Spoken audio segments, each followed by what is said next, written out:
உலகம் முழுவதும் பரவி வாழ்கிற தாய் தமிழ் உறவுகள் அனைவருக்கும் வணக்கம். இன்னைக்கு நம்முடைய சோழன் சொல்வீச்சு வலையொலியில் சல்லியர்கள் திரைப்படம் குறித்து பேச இருக்கிறோம்.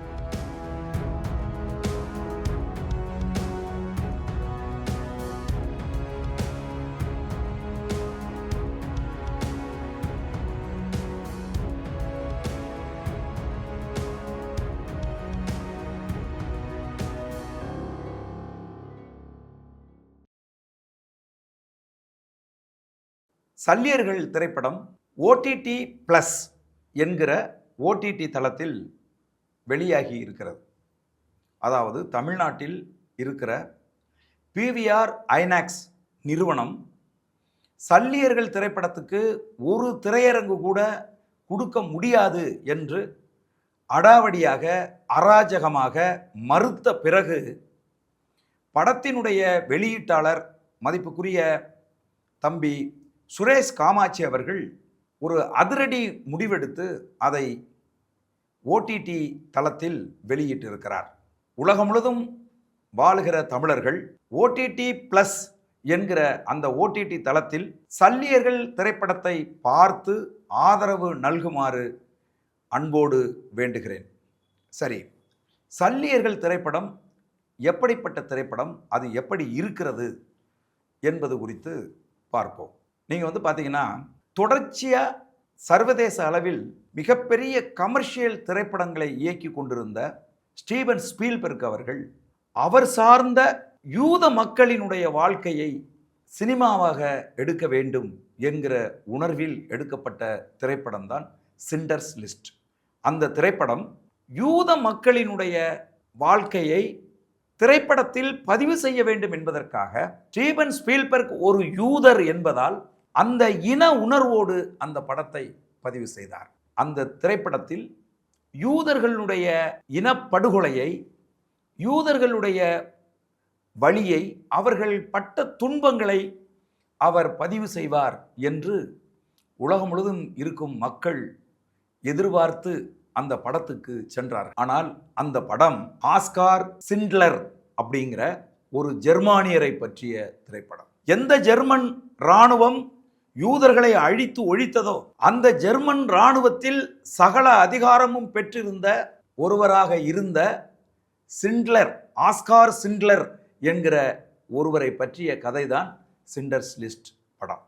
அதாவது அவர் ஒரு உயிரை காப்பாற்றுவதென்பது உலகத்தையே காப்பாற்றுவதற்கு சமமானது என்கிற சிந்தனை கொண்டவர் ஆஸ்கார் சிண்ட்லர் என்கிற அந்த ஜெர்மானியர். அவர் என்ன செய்கிறாரு, ஆயிரக்கணக்கான யூதர்களை தனது அதிகாரத்தை பயன்படுத்தி எப்படி காப்பாற்றினார் அப்படிங்கிறது தான் ஸ்டீவன் ஸ்பீல்பர்க் திரைப்படத்தினுடைய கதை. அதே போலதான்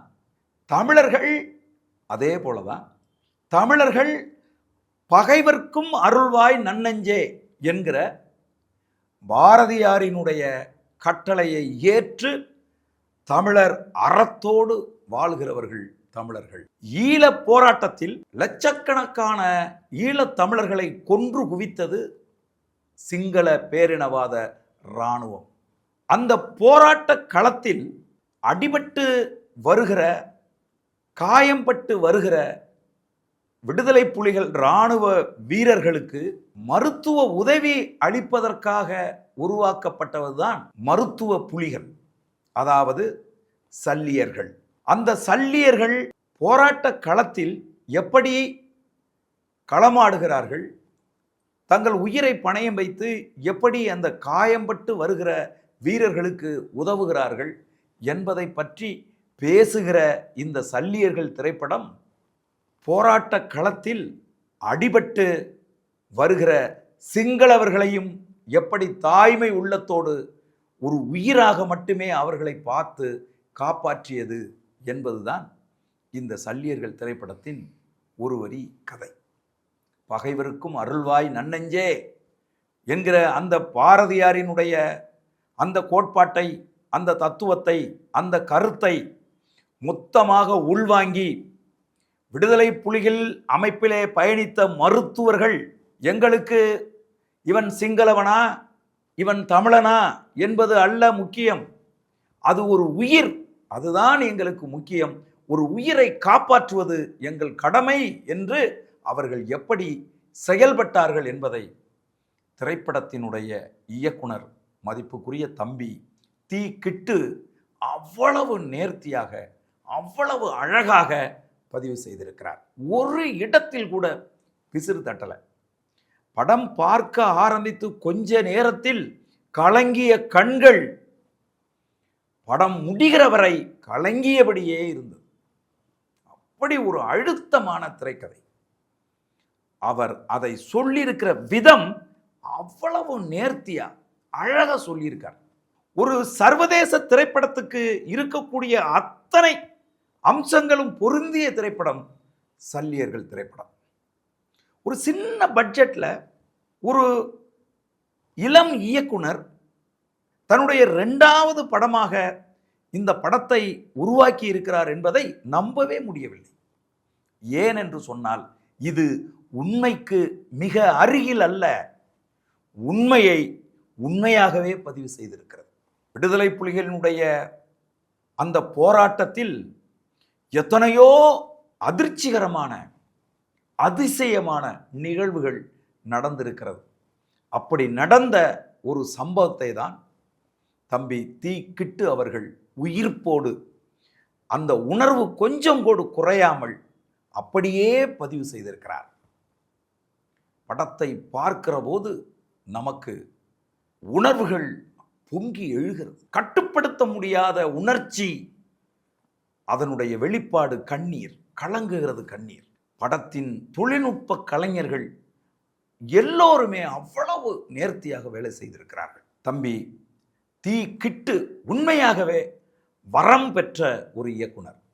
ஏனென்று சொன்னால் ஒரு திரைப்படத்தில் பணிபுரிகிற தொழில்நுட்ப கலைஞர்கள் ஒரு இயக்குனருக்கு உறுதுணையாக, அவருடைய எண்ணங்களை பிரதிபலிப்பவர்களாக இயங்குறது இருக்கு பாருங்க, அது ஒரு மிகப்பெரிய வரம். அந்த வரம் பெற்ற ஒரு இயக்குனர் தான் தம்பி தி கிட்டு. அவருடைய ஒளிப்பதிவாளர், அந்த திரைப்படத்தில் பணியாற்றி இருக்கிற கலை இயக்குனர், திரைப்படத்தில் பணியாற்றி இருக்கிற உடை வடிவமைப்பாளர், இவர்களெல்லாம் இன்னும் எல்லா தொழில்நுட்ப கலைஞர்களும் அவ்வளவு அழகா நேர்த்தியாக மிகச் சிறப்பாக தங்களுடைய பணியை அவர்கள் செய்திருக்கிறார்கள். குறிப்பாக படத்தின் ஒளிப்பதிவாளர் எப்படி அவரை சிறப்பித்தாலும் சிறப்பிக்க முடியாத அளவுக்கு திறமையாக ஒளிப்பதிவை செய்திருக்கிறார். இந்த திரைப்படத்தினுடைய இன்னொரு பெரிய அம்சம் பின்னணி இசைக்கோர்ப்பு, அதாவது ரீ ரெக்கார்டிங். படத்தை அப்படியே பரபரன்னு எடுத்துட்டு போகுது. படத்துக்குரிய உணர்வுகளை மிக சரியாக இசை நம்மகிட்ட கொண்டாந்து சேர்க்குது. அதுக்கு காரணம் கருணாஸ் அவர்கள், அவருடைய மகன் கென், ஈஸ்வர் என்கிற இந்த மூவரும் இணைந்து படத்துக்கான பின்னணி இசைக்கோர்ப்பை செய்திருக்கிறார்கள். அவ்வளவு நேர்த்தியாக அந்த பின்னணி இசைக்கோர்ப்பு அமைந்திருக்கிறது. தம்பி கிட்டு அவர்கள் எப்படி பார்த்து பார்த்து காட்சிகளை கோர்த்திருக்கிறாரோ அதை விட நுட்பமாக இசைக்கோர்ப்பு வேலைகள் செய்யப்பட்டிருக்கிறது. படத்தினுடைய மிகப்பெரிய ஒரு வெற்றி என்ன அப்படின்னு பார்த்தீங்கன்னா கதாபாத்திரங்கள். தம்பி கிட்டுவினுடைய ஒரு மிகப்பெரிய திறமை என்ன அப்படின்னா, தன்னுடைய கற்பனையில் உதயமான அந்த கதாபாத்திரங்களுக்கு பொருத்தமான நடிகர்களை தேர்வு செய்தது. அவ்வளவு சிறப்பாக தேர்வு செய்து அற்புதமாக அவர்களை நடிக்க வைத்திருக்கிறார். ஒரு இடத்தில் கூட செயற்கைத்தனமே இல்லை, அவ்வளவு இயல்பாக இருக்கிறது. இதில் புதுசா ஒரு பொண்ணு நடிச்சிருக்கு, அதுக்கு சினிமானே என்னன்னு தெரியாது, அது இணையதளங்களில் அதனுடைய பதிவுகளை பார்த்து இயக்குனர் தி கிட்டு செலக்ட் பண்ணி நடிக்க வச்சாரு அப்படின்லாம் செய்திகளில் படித்தோம். ஆனால் அப்படி ஒரு துளி கூட நமக்கு தெரியல. அதே மாதிரி தம்பி மகேந்திரன், உண்மையாகவே அவர்களெல்லாம் அந்த அந்த இடத்தில் வாழ்ந்தவர்கள் போலவே இருக்கிறாங்க. அதிலும் குறிப்பாக அந்த சத்யாதேவியினுடைய அந்த பார்வை, அந்த பங்கருக்குள்ள, ஒரு 10க்கு 10 பங்கருக்குள்ள அந்த பெண் இயங்குகிற அந்த அந்த அந்த மூமெண்ட் இருக்கு பாருங்க, அந்த செயல்பாடு, அதெல்லாம் பார்த்தா இயல்பாகவே புலிகள் அமைப்பில் இருக்கிற ஒரு மகள் இப்படி வேலை செய்கிறாள் அப்படிங்கிறது மாதிரி ஒரு உணர்வை அது ஏற்படுது. நீங்க உங்க வாழ்க்கையில் பார்த்த ஒரு ஆகச்சிறந்த திரைப்படத்தை சொல்லுங்க அப்படின்னு ஒரு 50 வருஷம் கழிச்சு உங்களை கேட்டா நீங்க சொல்லணும் அப்படிங்கிறதுக்கான ஒரு திரைப்படம் உங்களுக்கு வேணும் அப்படின்னு சொன்னா நீங்கள் தயவு செய்து சல்லியர்கள் திரைப்படத்தை பாருங்கள். ஒரு முழுமையான திரைப்படம், ஒரு இனத்தின் வடுவை, ஒரு இனத்தின் காயத்தை, ஒரு இனத்தின் வலியை அது தூக்கி சுமந்து வருகிறது. சல்லியர்கள் பேர்ல வருது. அந்த திரைப்படத்தில் தமிழ் இனம் எந்த அளவுக்கு சிங்கள பேரினவாதத்தால் கொடுமைப்படுத்தப்பட்டது, எந்த அளவுக்கு அது வழி சுமந்து போராட்ட களத்தில் நின்றது என்பதை மிகச் சிறப்பாக பதிவு செய்திருக்கு. இது உண்மையாகவே ஒரு முழுமையான ஒரு திரைப்படம்.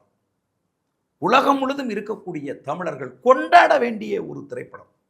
இந்த திரைப்படத்தை நம்ம பார்க்காம புறக்கணிச்சோம் அப்படின்னு சொன்னா ஈழத் தமிழர்களுடைய போராட்டத்தை நாம் புறக்கணிக்கிறோம் என்று ஆகிவிடும். நம் கண் முன்னே இறந்து போன 1.5 லட்சம் தமிழர்களை நாம் புறக்கணிக்கிறோம் என்று ஆகிவிடும். இன்றைக்கு PVR திரையரங்கம் இது ஈழத் தமிழர்கள் பற்றிய திரைப்படம் என்கின்ற ஒரே காரணத்துக்காக சிங்கள பேரினவாத அரசோடு இணைந்து கைகோர்த்து கொண்டு தமிழ்நாட்டிலே இருக்கிற திமுக அரசோடு கூட்டு சேர்ந்து கொண்டு சல்லியர்கள் திரைப்படத்துக்கு திரையரங்குகள் தர முடியாது என்று புறக்கணித்திருக்கிறது.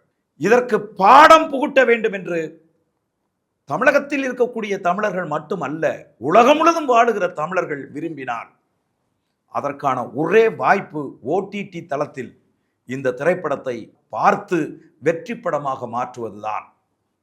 தமிழர்களுடைய வாழ்க்கையை நுட்பமாக பதிவு செய்திருக்கிற படம் என்பதை அறிந்து தெரிந்து இன்றைக்கு தமிழக அரசு, திமுக அரசு PVR என்கிற அந்த கார்ப்பரேட் நிறுவனத்துக்கு அழுத்தம் கொடுத்து பின்னணியில் இருந்து கொண்டு சல்லியர்கள் திரைப்படத்தை புறக்கணித்திருக்கிறார்கள். இது உங்களுக்கு ஒரு அவமானத்தை ஏற்படுத்துச்சுன்னா, இது உங்களுக்கு ஒரு வலியை உருவாக்குச்சு அப்படின்னு சொன்னா, இது உங்களுக்கு ஒரு வேதனையை ஏற்படுத்துகிறது என்று சொன்னால் நீங்கள் சல்லியர்கள் திரைப்படத்தை உங்கள் நண்பர்களுக்கு, உங்கள் உறவினர்களுக்கு சொல்லி ஒரு முறை பார்க்க சொல்லுங்கள். இது நாங்க பொருளாதாரத்துக்காக சொல்லல. இது பொருளாதாரம் ஈட்ட வேண்டும் என்பதற்காக எடுக்கப்பட்ட திரைப்படம் இல்லை. தமிழர்களுடைய உண்மையான வரலாற்றை, பகைவருக்கும் உதவுகிற நன்னெஞ்சை எப்படி தமிழர்கள் பெற்றிருக்கிறார்கள் என்பதை உணர்த்துவதற்காக எடுக்கப்பட்ட திரைப்படம். போராட்ட களத்தில் விடுதலை புலி வீரர்கள் அடிபட்டு வருகிற போது அவர்கள் உயிரோடு இருப்பவர்களை எல்லாம் தேர்வு செய்து கொண்டு வந்து அந்த பங்கருக்குள் வைத்து அவர்களுக்கு முதலுதவி செய்து அவர்களை அந்த விடுதலை புலியினுடைய இராணுவ மருத்துவமனைக்கு அனுப்புகிற வேலையை கதாநாயகியும் கதாநாயகனும் செய்து கொண்டு இருக்கிறார்கள். அப்படித்தான் ஒரு முறை ஒரு சிங்கள இராணுவ வீரன் அடிபட்டு அவன் இறக்காமல் உயிரோடு இருக்கிறான். விடுதலை புலி வீரர்கள் நினைத்திருந்தால் இன்னும் ஒரு புல்லட் அவன் நெஞ்சில வச்சு அடிச்சு அவனை கொன்னு இருக்கலாம். ஆனால் அவர்கள் அப்படி செய்யவில்லை. அது மரபு. இராணுவ வழியில் போராடி கொண்டிருக்கக்கூடிய ஒரு நேர்மையான இராணுவத்துக்கு அது அழகல்ல. உயிருக்கு போராடிட்டு இருக்கிற அந்த சிங்கள இராணுவ வீரன் எப்படியாப்பட்டவன் அப்படின்னு கேட்டீங்கன்னா, நம்முடைய விடுதலை புலிகள் இளம் பெண் பிள்ளைகள் இருவரை அடித்து கட்டி இழுத்து சென்று அவர்களை சுட்டு கொன்னவன். அவன் யுத்தத்தில் காயம்பட்டு உயிருக்கு போராடிட்டு இருக்கான். மூச்சு இருக்கு, உயிர் இருக்கு. அவனை தூக்கி கொண்டு பங்கருக்குள்ளே இருக்கிற அந்த மருத்துவ முகாமுக்கு கொண்டு வருகிறார். அவனை பார்த்த உடனேயே அவனுடைய யூனிஃபார்ம், அவன் போட்டிருக்கிற யூனிஃபார்மை பார்த்த உடனே தெரியுது அவன் சிங்களவன் என்று தெரிகிறது. ஆனால் அங்கே மருத்துவ உதவி செய்து கொண்டிருக்கக்கூடிய புலிப்படை சல்லியர்கள் இருவரும், மருத்துவர்கள் இருவரும் எந்த விதமான முக சுளிப்பும் இல்லாமல், ஒரு நொடி கூட சிந்திக்காமல் அவரை காப்பாற்றுவதற்கு முயற்சி செய்கிறார்கள். ஓ நெகட்டிவ் ரத்தம் தேவைப்படுது. அந்த இடத்துல அந்த பெண் சொல்லுகிறார், இங்கே ஓ நெகட்டிவ் ரத்தம் இல்லை என்று சொல்லுகிறார். அந்த டாக்டர் சொல்றான், எனக்கு ஓ நெகட்டிவ் ரத்தம் தான், நான் தருகிறேன் என்று சொல்லி அந்த சிங்கள காயம்பட்ட அந்த வீரனுக்கு இந்த தமிழன் ரத்தம் கொடுத்து அந்த உயிரை காப்பாற்றுறதுக்கு முயற்சி செய்கிறான். சிங்கள இராணுவம் இந்த சல்லியர்கள் இருக்கிற அந்த 4 பங்கர்களை அழிக்க வேண்டும் என்பதற்காக திட்டமிட்டு ஒரு வானூர்தி தாக்குதலை நடத்தி கொண்டு இருக்கிற போது இந்த சிங்கள வீரனை காப்பாற்றணும் அப்படிங்கிறதுக்காக அந்த விடுதலை புலிகளினுடைய அந்த மருத்துவர்களாய் இருக்கிற ஆணும் பெண்ணும் அவனை காப்பாற்றுவதற்கு அவர்கள் அடைகிற அந்த துன்பம், அவனை தூக்கி கொண்டு அவர்கள் உயிர் தப்பி ஓடுகிற அந்த சூழல், ஒரு கட்டத்தில் அந்த ஆணிடம் அந்த சிங்கள வீரனை ஒப்படைத்து விட்டு வேறொரு இடத்துக்கு பொறுப்பேற்று அந்த பெண் போகணும் அப்படிங்கிற சூழ்நிலையில அந்த ஆண் அவனை தோல்ல தூக்கிக்கிட்டு அவன் ஓடுறான் பாருங்க. அந்த ஓட்டம் உண்மையாகவே தமிழர் அறம் அந்த இடத்துல காப்பாற்றப்படுது. பகைவிற்கும் அருள்வாய் நன்னெஞ்சே என்கிற பாரதியின் வாக்கு அந்த இடத்துல உயிர் பெற்று நம்ம கண்ணுக்கு முன்னாடி நிற்குது. எதிரியை காப்பாற்றணும், அது ஒரு உயிர் அப்படின்னு சொல்லி ஓடுகிற போது அப்பதான் சுயநினைவு வந்து அந்த சிங்கள இராணுவ வீரன் பார்க்கிறான், தன்னை காப்பாற்றுவதற்கு தமிழர்கள் இப்படி முயற்சி செய்கிறார்களே என்று அவன் கண்களிலே கண்ணீர் வடிகிறது. இதைவிட ஒரு கவிதை, இதைவிட ஒரு சிறந்த கதை, இதைவிட ஒரு மனிதநேயமிக்க ஒரு படைப்பை உலகத்தில் எவனால் கொடுத்து விட முடியும்? தமிழனால் மட்டும்தான் கொடுக்க முடியும். ஷிண்டர்ஸ் லிஸ்டுக்கு இணையான ஒரு திரைப்படம் சல்லியர்கள் திரைப்படம். எப்படி ஸ்டீவன் ஸ்பீல்பர்க்கை உலகம் தூக்கி கொண்டாடியதோ அதுபோல தமிழ் கூறும் நல்லுலகு தூக்கி கொண்டாட வேண்டிய ஒரு இயக்குனர் தி கிட்டு. தம்பி கிட்டு யாரோடும், இன்னைக்கு தமிழ் சினிமாவில் இருக்கக்கூடிய எவரோடும் இணை வைக்க முடியாத ஒரு படைப்பாளி. ஒரு சின்ன பட்ஜெட்ல எந்த கொம்பாதி கொம்பனாலும் குறை சொல்ல முடியாத ஒரு திரைப்படத்தை, இனத்தின் வழியை அவ்வளவு அழகாக பதிவு செய்திருக்கிறார். நம்ம எல்லாம் அவருக்கு கொடுக்கிற ஆதரவு தான் அவரை தமிழ் சினிமாவின் மிகச்சிறந்த இயக்குனரா நாளைக்கு கொண்டுகிட்டு வரும். அதனால உலகம் முழுவதும் வாழ்ற தமிழர்கள், இளைய தலைமுறை பிள்ளைகள், உண்மையான நேர்மையான இனத்தின் மீது பற்று கொண்ட ஒரு கலைஞனை நீங்கள் ஆதரிக்கணும் அப்படின்னு நினைச்சீங்கன்னா சல்லியர் திரைப்படத்தை ஒரு முறையேனும் நீங்கள் பாருங்கள். உங்கள் உறவினர்களுக்கு, உங்கள் நண்பர்களுக்கு அந்த திரைப்படம் குறித்து எடுத்து சொல்லி அந்த திரைப்படத்தை வெற்றி படமாக மாற்றுங்கள். தம்பி கிட்டுவுக்கு சோழன் சொல்வீச்சு சார்பில் எங்களது வாழ்த்துக்களை அவருக்கு தெரிவித்துக் கொள்கிறோம். நன்றி, வணக்கம்.